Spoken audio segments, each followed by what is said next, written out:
விஜயா பயங்கரமாக ஃபீல் பண்ணிகிட்டு இருக்காங்க. என்னையே பூ கொடுக்க வச்சுட்டா பாத்தியா, அந்த சுருதியோட அம்மா வந்து என்கிட்டயே பூ வாங்கிட்டு போகிறா.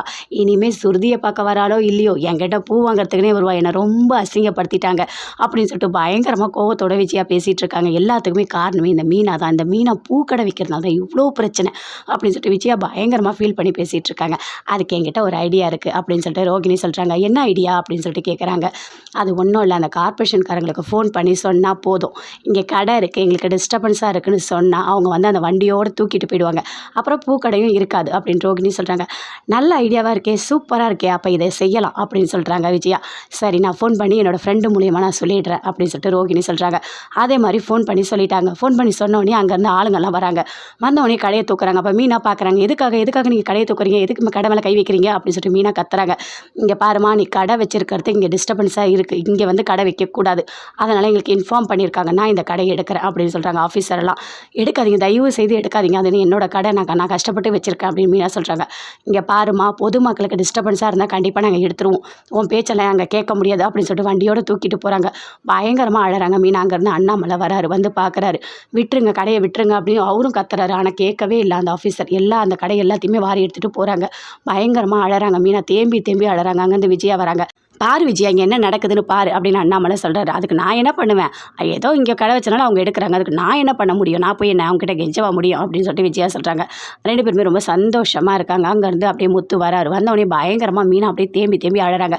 என்னாச்சு மீனா, உனக்கு என்னாச்சு, ஏன் நீ இப்படி அழற அப்படின்னு சொல்லிட்டு முத்து கேட்குறாரு. இல்லைங்க, அந்த கடையை தூக்கிட்டு போயிட்டாங்க, எனக்கு ரொம்ப கஷ்டமாக இருக்குது அப்படி மீனா சொல்கிறாங்க. நாம் கஷ்டப்பட்டு வச்சது, நீங்கள் எனக்கு வச்சு கொடுத்தது, இப்போ எனக்கு கடை இல்லைங்க அப்படின்னு சொல்கிறாங்க. அந்த கடையை திருப்பி கொடுப்பாங்களா கொடுக்க மாட்டாங்களா அப்படின்னு மீனா கேட்குறாங்க. கண்டிப்பாக கொடுப்பாங்க, நம்ம பேசி வாங்கிடலாம் விடு அப்படின்னு சொல்லிட்டு முத்து சொல்கிறாரு. யாரோ இதை பண்ணியிருக்காங்க அப்படின்னு சொல்லிட்டு யோசிச்சுட்டு இருக்காரு. அதுக்குள்ளே ரோகிணி சொல்கிறாங்க. அது என்ன பண்ண முடியும், அவங்கவுங்க ஆஃபீஸராக தான் எடுத்துகிட்டு போயிட முடியும் அப்படின்னு சொல்கிறாங்க. அதை கேட்டோடனே முத்துக்கு இன்னும் டவுட் அதிகமாகுது. அப்போ யாரோ சதி வேலை பண்ணியிருக்காங்க அப்படின்னு சொல்லிட்டு முத்து சொல்கிறாரு. அதை கண்டுபிடிச்சின்னா அதுக்கப்புறம் அவங்களுக்கு இருக்குது அப்படின்னு சொல்லிட்டு பயங்கர கோவமாக திட்டிகிட்டு இருக்காரு.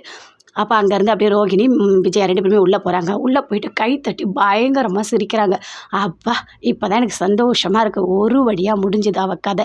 எப்போ பார்த்தாலும் ஃப்ரிட்ஜில் பூ வைக்கிறது, என்ன பூ கொடுக்க சொல்கிறது, என்னை அவமானப்படுத்துறது, அசிங்கப்படுத்துறது, இப்படியே பண்ணிகிட்டு இருந்தா. ஒரு வழியாக அந்த ஆஃபீஸர் வந்து அந்த கடையை தூக்கிட்டு போயிட்டாங்க, எனக்கு இப்போ சந்தோஷமாக இருக்குது அப்படின்னு சொல்லிட்டு ரெண்டு பேருமே ரோகிணி விஜயா ரெண்டு பேருமே கையடிச்சு அப்படியே ரொம்ப சந்தோஷமாக சிரிச்சிட்ருக்காங்க. விழுந்து சிரிக்கிறாங்க. பயங்கரமாக சிரிச்சிட்ருக்காங்க. மீனா அழுதுகிட்டே இருக்காங்க.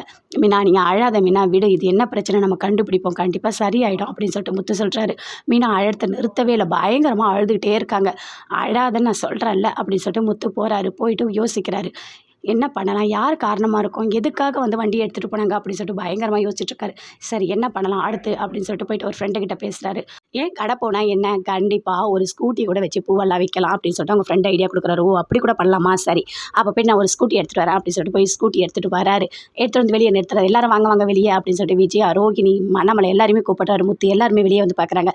என்ன இது புதுசாக ஸ்கூட்டி வாங்கியிருக்கா அப்படின்னு சொல்லிட்டு. மீனா, உன் கடை போச்சு, நீ வருத்தப்படாத, இந்த ஸ்கூட்டி போதும் உனக்கு, இந்த ஸ்கூட்டியில் வச்சு யாராருக்கு நீ பூ கொடுக்கணும் எல்லாமே நீ கொடுக்கலாம் அப்படின்னு சொல்கிறாரு. அதை கேட்டோடனே மீனா பயங்கரமாக சந்தோஷப்படுறாங்க. எனக்கு ரொம்ப சந்தோஷமாக இருக்குங்க, என்ன சொல்கிறது எனக்கு தெரியல, என்னோட கடை வந்து கிடைக்குதோ இல்லையோ, இது நீங்கள் பண்ணது எனக்கு ரொம்ப சந்தோஷமாக இருக்குது அப்படின்னு சொல்லிட்டு மீனா பயங்கரமாக சந்தோஷப்படுறாரு. முத்துவும் பார்க்குறாங்க. விஜயா